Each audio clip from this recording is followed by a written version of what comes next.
You're listening to the Astromommy Daily Horoscope, a forecast that hopes to shine a light in the dark, helping us all see where we've been, where we are, and where we're going. Whether you're a first-time listener or a long-time subscriber, thanks for being here. I truly appreciate you being in the Astromommy community, and I hope you enjoyed today's horoscope and card reading. Without further ado, here is the Daily Horoscope. Moon in Sagittarius squares Mercury and Six of Wands, making deals that are successful. Daily Horoscope Check-in for Monday, September 9th, 2024. Good morning, friends. Well, I hope you had a good weekend. Did you get a chuckle out of the horror I cast about the fake Keanu Reeves Substack account? If not, you can check it out here. It was a good example of a really simple horror question and answer. If you have a horror question that you'd like answered, all you have to do is send me the question and $10, and I will answer it within 24 to 48 hours via email.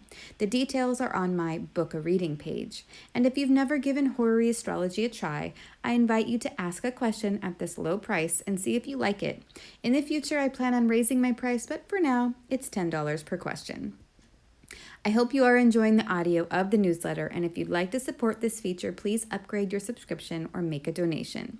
With donations from you, I was able to purchase a new microphone that hopefully will improve the audio quality, something I've been wanting to do for a long time, but was not able to until now. Thank you very much for making that possible. As soon as the new microphone arrives, I will begin to use it and will let you know so that you can all tell me if it makes a noticeable difference. We had a really nice weekend celebrating my youngest Astro baby's birthday. She turned 5 years old on Saturday, and all day Sunday I could hear her chanting, "I'm 5 years old." It was so cute. Okay, let's get into the astrology. Today's transits. All times are in Eastern Time unless mentioned otherwise. Late last night at 12:54 a.m., Mercury in Leo formed a quincunx to Pluto in Capricorn retrograde, representing a change or a separation from an old structure or an old way of doing things that no longer serves you. Hard truths may have come up that you had to face, and they were uncomfortable. Truths about communicating from your heart. Something you wanted to say may have felt odd, old, or outdated. Or you could have received news that you didn't want to accept. Perhaps you found out that something you were trying to fix was not actually fixable, or maybe someone blocked you because you called them out on their superficiality. Early in the morning at 2:50 a.m., Mercury ingressed into Virgo, and this is where we will get the truth, the whole truth, and nothing but the truth. Communications will be precise and to the point. There will be a lot of attention to detail during the next 3 weeks that Mercury is in his home sign of Virgo, and we can use this to our advantage. Do tasks that require this level of scrutiny because now is the time when they will be easier to get done. If you need to catalog something, do it now. If you need to add hundreds of hyperlinks to a document, the next 3 weeks are the best time to do it.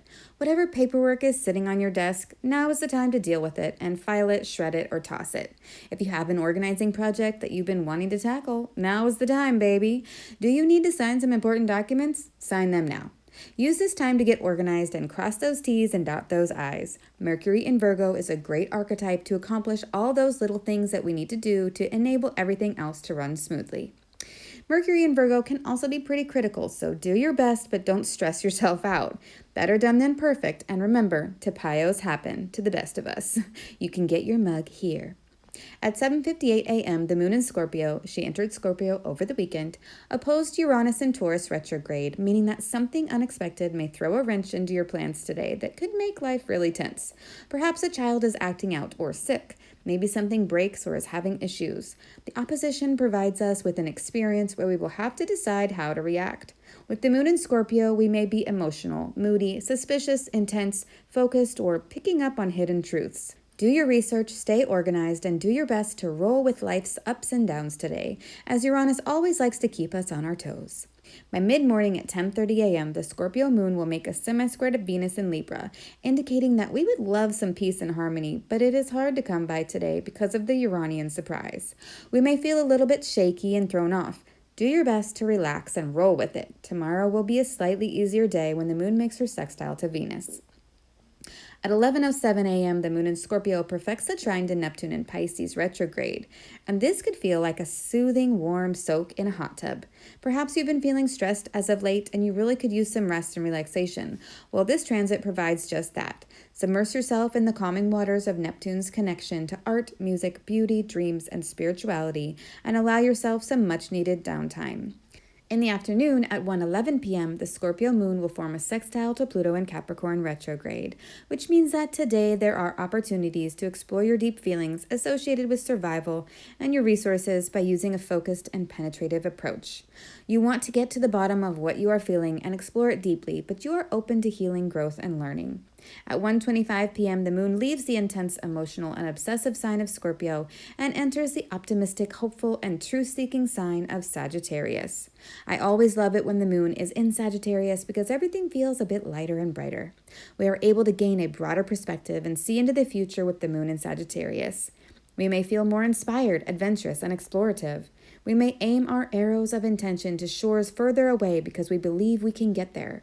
We have unwavering faith in the world, humanity, and ourselves. The Sagittarius moon will first make a square to Mercury in Virgo at 2:49 p.m. and then a quincunx to Mars in Cancer at 7:27 p.m. Moon square Mercury can be a bit hard in that it represents arguments, disagreements, and squabbles, and this may be over the details versus the grand plan.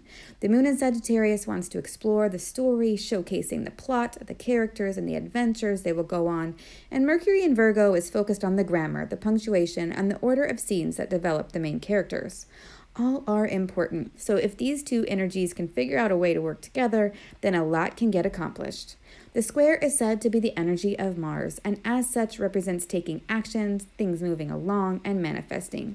So I feel that this means that things will happen today that move us along on our paths. Both Sagittarius and Virgo are mutable energies that come right before a big seasonal shift. Virgo precedes the fall equinox, and Sagittarius comes before the winter solstice. So we are in transition, making changes, edits, and corrections, doing our best to keep the big picture in mind and staying optimistic and hopeful. The Sagittarius moon in a quincunx to Mars in Cancer means that we may be acting from an emotional space, and we may have to step back a bit in order to make collaborative negotiations with others. With the square to Mercury, we are talking to people, going places, and encountering an exchange of ideas. The quincunx to Mars suggests that something doesn't align perfectly with our underlying emotions, and this could make us feel like complaining. Do your best to find the silver lining or the hopeful belief that can carry you through this temporary discomfort. The Tarot card. Let's see what the cards have to say. Please upgrade your subscription to listen to the card reading. If you seek knowledge and enlightenment, the Astromummy newsletter may be right for you.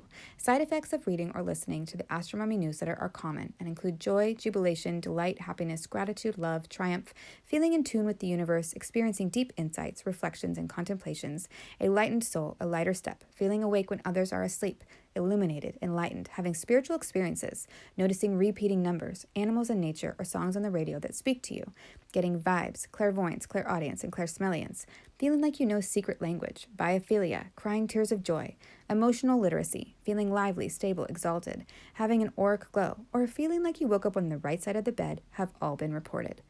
If you purchase anything through the affiliate links that I provide in the newsletters, I will make a very small commission. Thanks for listening.